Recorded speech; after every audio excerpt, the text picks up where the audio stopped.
next episode of the Good Dram Show with me, Chris Goodrum. Okay, so like I said last week, today's episode of the show is a gin episode. I know there's less of you that are interested in gin than they are in whiskey, but I do enjoy gin, and this particular tasting has been quite well overdue. As you can tell from the opening credits, this is the Four Pillars range of gins, and I kind of discovered them at a gin event, the Think Gin event in earlier this year, and so I don't know. I think I was talking to one of the guys that was working there for them. Who said he watched the show, so I did say that at some stage I would indeed do an episode of the show on their gins, because they are very, very good gins, as to be said. The distillery itself is located in the Yarra Valley, not very far from Melbourne, and was conceived back in 2012 by three guys, a chap called Cameron Mackenzie, Stuart Gregor, and Matt Jones. Now, Cameron Mackenzie, I believe, is the guy that does all the distilling. He's had a number of years experience in the wine trade, and I think I read somewhere that he was actually an Olympic sprinter, 200, 400 metres, something like that.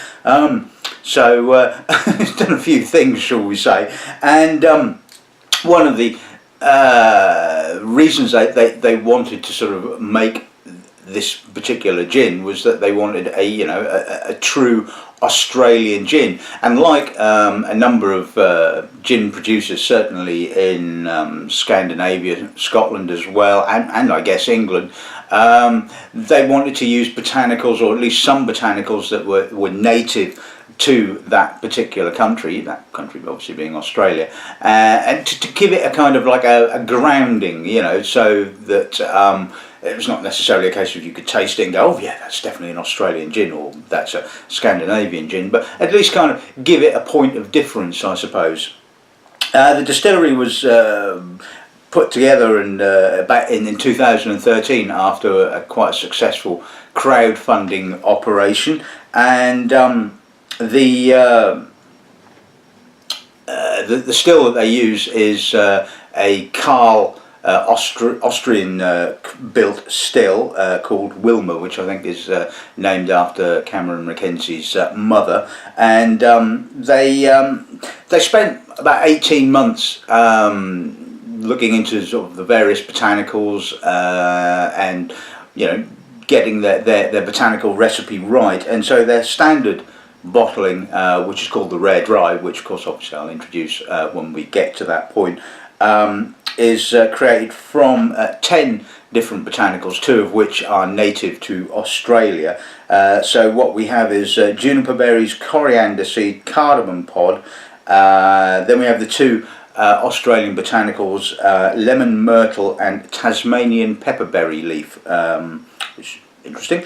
They also use cinnamon, lavender, angelica, star anise and fresh orange. Now you might think, well, fresh orange, and nothing particularly novel about that, but the interesting thing is they use the whole orange. I mean, a lot of gin producers will just basically use the peel, either dried or fresh peel, but in this instance they use the whole orange, and apparently they distill this in a basket in the neck of the still, so essentially all the other botanicals are infused in the base spirit, and then obviously the orange is vapor infused. So I guess that the whole point of that is to sort of give it a subtle orange character, and the reason they use the whole fruit is to kind of balance up the sort of the spices that they use. So and as we know, and as I know from sort of creating my own gin,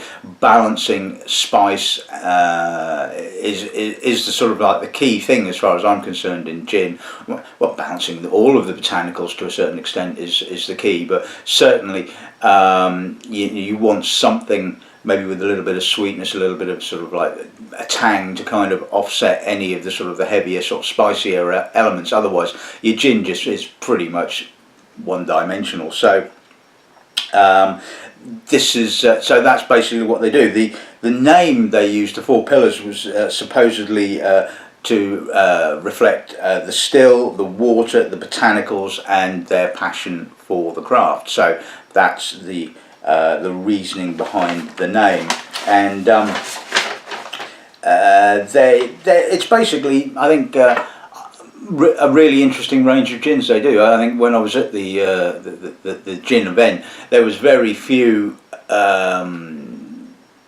gin producers which I could sort of say that I really liked their entire range.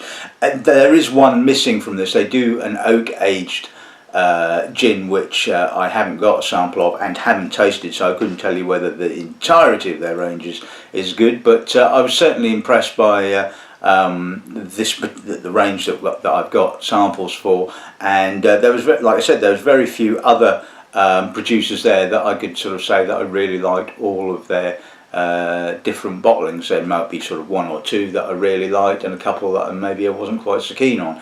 And you know, I thought that this was certainly an interesting sort of project, and you know, thought it's definitely worthwhile stocking them, and that's what we did. So anyway, that's a little bit of blurb about the distillery. They have obviously their own website with a quite funky sort of interactive bit where you can kind of look around the distillery and what have you. And it's quite a smart sort of modern looking sort of building, and yeah, it's quite a funky website. So if you've got some time on your hands, I would definitely check that out. So right, okay, so let's have a look at the gin we'll be tasting this afternoon. Okay, so we're going to kick off with our standard. This is the rare dry. It's bottled at 41.8, and like I said, it contains those 10 particular botanicals that I spoke about earlier on. The second bottling we're going to be looking at is the Navy Strength, which is bottled at 58.8. Now, I mean, some distillers will just basically do a higher strength version of their standard gin, but some distillers, a bit like Burley's for example, will often sort of tweak the botanicals, and certainly the Four Pillars distillery have done so indeed. I don't know whether they remove some of their other botanicals to add some, but certainly the Navy Strength includes finger limes, turmeric, and fresh ginger. So it'll be interesting to see how the two differ, shall we say. The third bottling we'll be looking at is what they've called their Bartender series. Now this is the spiced Negroni, bottled at 43.8. Now I'm not, as you well know, a particular cocktail aficionado, and so I had to go and look up what a Negroni was, and people make a big fuss about them, but apparently all it is gin, sweet vermouth and Campari. So it's kind of got a sort of gin with a bit of bitterness and a bit of sweetness, okay, if you like, sort of that kind of thing. So this was produced to kind of complement the whole Negroni business, and again the botanicals were tweaked in this particular bottling, so they upped the amount of Tasmanian pepper leaf and cinnamon, and also included blood orange, grains of paradise, clove, and Szechuan pepper. So obviously emphasising the spicier element, shall we say, of the gin. So obviously, as I haven't got the components to make a Negroni, we're just going to taste it as it is, or should I say as it should be tasted, anyway. And finally we're looking at this one, which is called the Bloody Shiraz. This is bottled at 37.8, and it's kind of a take on the slow gin, and I really like this.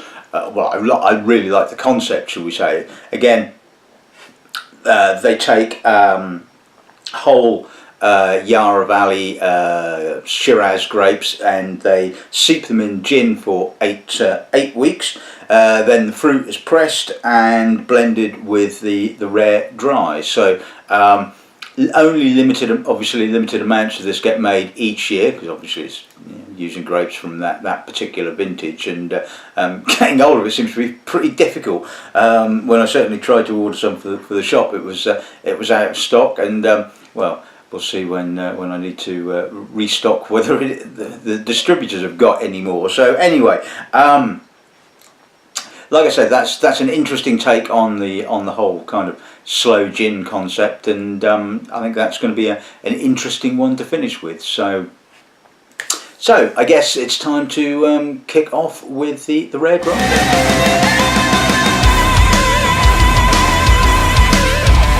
Right, okay, so let's see what the nose gives us then, shall we? We're certainly getting the spices off the bat. I'm getting the cinnamon, the coriander,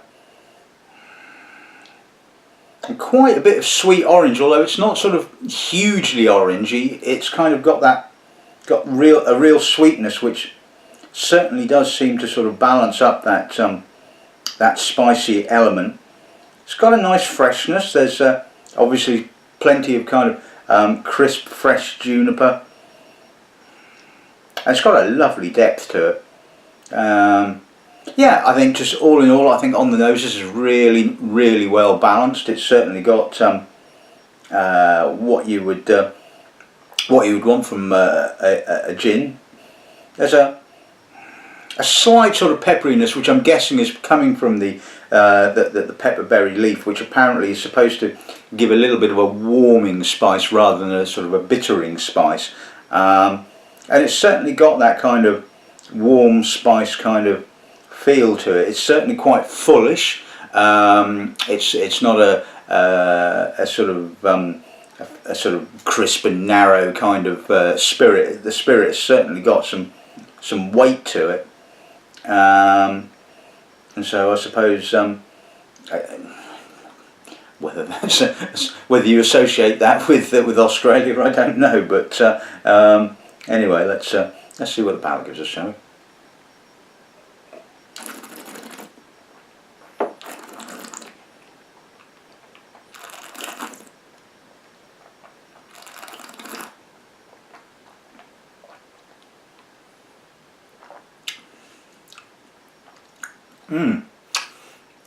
Kicks off with quite a bit of the orange. It's got a sort of almost kind of tangerine-y sort of orangey kind of feel to it, and then the spices kind of work their way in on the middle. You're certainly getting the coriander, you're getting the juniper, and the orange kind of slowly sort of dissipates as the sort of like the palate progresses, and then the spices come in, and it's got a nice kind of kick on the finish. And again, it has that sort of warm spice kind of feel to it, and it kind of, the mouth kind of like feels quite glowing almost. It's not it's hot, but in a kind of cool way, if you see what I mean. Whether that makes any sense, I've got absolutely no idea. But you know, it's got a lovely mouthfeel. It's got a lovely weight to it. Really well balanced, and it's not overly complex in sort of like you're sort of going, oh my god, what bloody hell's that? And you know, it's got just the right amount of complexity and just the right amount of spiciness, and I think that's a superb gin.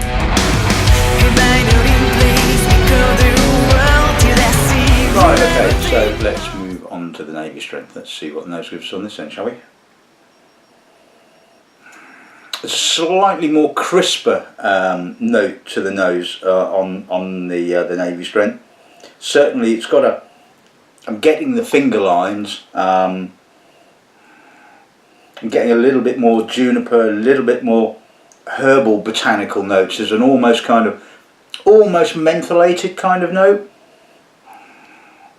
The orange kind of seems to be sitting way back in the background. It's not so noticeable. And again, it's got that sort of slight sort of spiciness. There's a bit of cinnamon, plenty of juniper. Like I said, it's got a fresher feel to the nose, which I think is really appealing. Let's see what the palate gives us.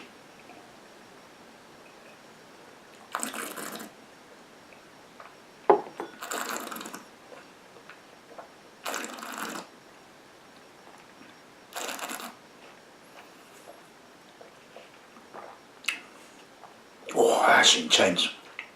Definitely getting the turmeric kind of mixed in with the orange. pepperberry leaf spice, cinnamon, coriander,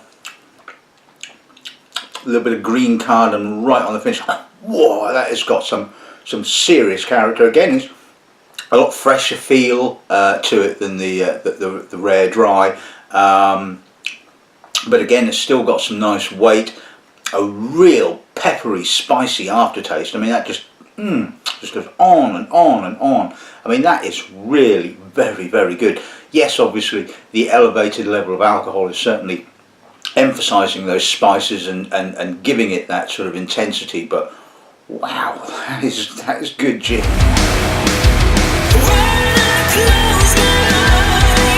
Right, okay, so let's move on to the Negroni, the spiced Negroni. Let's see what the nose gives us on this then, shall we? A lot of spice. Getting more kind of sort of lemony kind of notes. Certainly getting that sort of lemon myrtle kind of character. Almost lemon balm as well. Sort of in that kind of, you know, kind of lemon cheesecake kind of, not cheesecake, lemon meringue pie kind of characteristic. Certainly more spice, like I said, more of that sort of pepperberry sort of spice. Touch of cinnamon as well. Less emphasis on the on the juniper, it has to be said. That does seem to have sort of disappeared somewhat in the mix, and I must admit, this is, of the three, this is my least favoured, but it's interesting. Let's see what the palate gives us.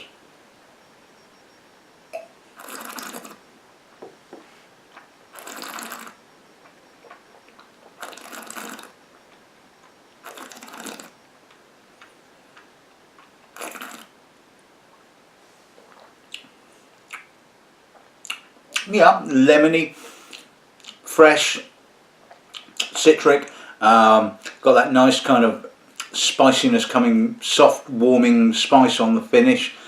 Not getting a huge amount of juniper. It does seem to be kind of almost submerged by all this additional spice and what have you. So like I said, it's my least favoured of the three so far, but quality wise I think that's really, really impressive. And whether that's going to sort of enhance your Negroni cocktail, of course I have absolutely no idea, but anyway, it's a good gin. It's nice.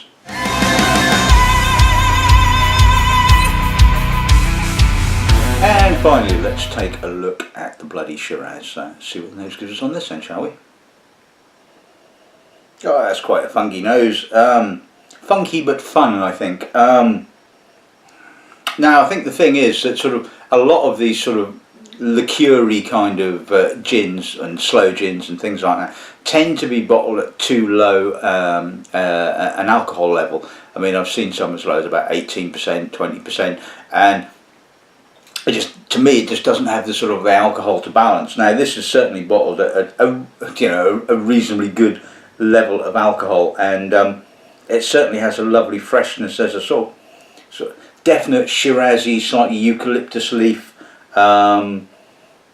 characteristic to it, but I'm certainly getting juniper, a little bit of spice. Yeah, a little bit of cinnamon, touch of cardamom. Yeah, just a little bitteriness from that cardamom, but it's really nicely balanced. Yes, it's got that lovely sort of, you know, blackberry fruit kind of character, and maybe just a smidgen of syrup, but yeah, that's really nicely balanced. So let's see what the palate gives us.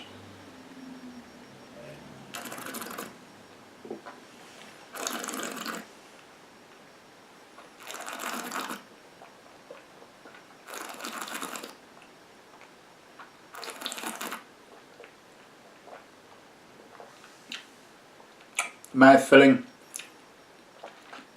rich, full, lots of blackcurrant, lots of character. There's a little bit of grape tannin, So it does dry a little bit. There's a touch. There's probably a bit more of the Shiraz than there is the gin on the palate, but you certainly get the juniper and a little bit of sort of coriander spice certainly on the finish. Little pepperiness as well. Really long. That's really impressive. And so if you like slow gins, if you like that kind of thing, I'm imagining that, you could put sort of soda water or tonic water with that, and that would make a nice long drink, I think is the terminology. Yeah, I think that's really nice. It's got enough alcohol to sort of just cleanse the palate towards the finish, so it's not all sort of syrup coated sort of black fruits and what have you. It kind of like sort of starts off that way, but then certainly once the alcohol kind of kicks in and freshens the palate, you certainly get sort of more of the gin character kind of coming through on the finish. So I think all in all, I think that's bloody good.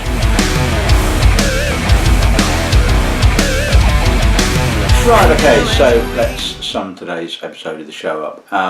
Well, I think on this tasting, I think the Four Pillars Distillery is producing some very good gin, and like I said, we certainly have the rare dry and the Navy strength in stock, and hopefully if I can get my hands on some, we will certainly have the Shiraz in stock. I like the rare dry. I thought the rare dry was really good. It had a lovely mouthfeel to it. It was nice and full. It was kind of balanced. There was a bit of spice, there was a bit of orange, there was a bit of citrus and a bit of pepperiness, and I like that. I just appealed to me, and like I said, it's sort of it's not like any other gin that I've tasted. It definitely has its own characteristic, and whether you would say that is a sort of a character or classic kind of Australian gin, of course, is another matter, but it's certainly very different, and I think that's kind of what obviously the guys were aiming for. The Navy strength, I love the Navy strength. I love the intensity. I love the slightly fresher characteristic of it, but it still had some nice weight, and obviously the extra alcohol kind of emphasised and sort of like really pushed the spices, and I just had such a lovely progression. The spice Negroni, well, yeah, okay, it's not. I mean, quality wise, again, very good. Can't sort of like say anything other than that about the quality. Personally, yeah, it didn't really kind of do it for me, it has to be said. The additional kind of spices did seem to sort of obscure the juniper element, and maybe it is, or maybe it does kind of come into its own once it's sort of mixed with Campari and vermouth. Who knows? I don't anyway. But as a standalone gin, I thought it wasn't as good as the other two. And the bloody Shiraz, well, yeah, I like that. I thought that was really good. It's really funky, it's off the wall, it's a little bit different, and for me the biggest thing about it is that it had more than enough alcohol to kind of balance up the sweetness of the fruit. I think if that had been bottled at sort of say 20%, it would have just been sort of really OTT on the fruit and the syrup, and you wouldn't have got the freshness, and you wouldn't have got any of the gin kind of character coming through. And for me, I think that's where it kind of scores. It was just sort of really well balanced. And like I said, if you like slow gin, you like those kind of flavoured gins, then I think that one is definitely worth searching out if you can get your hands on it. So there you have it. That's this week's episode of the show in the bag. I hope if the guys at the distillery do watch it, I hope I've done a good job. I hope you've enjoyed the show, and I hope all the rest of you that are watching the show are enjoying it as well. So anyway, next week I haven't got a clue what we're going to be doing. I shall have a rummage and see what I can come up with. This was the last in the sort of planned episode, shall we say, of stuff that I had kind of ready to go for tasting. So anyway, that's this week's episode of Sharing the Bag. A bit of a short and a sweet one, shall we say, but hopefully not less entertaining, shall we say. So anyway, all that's left to say is good afternoon and good dramming.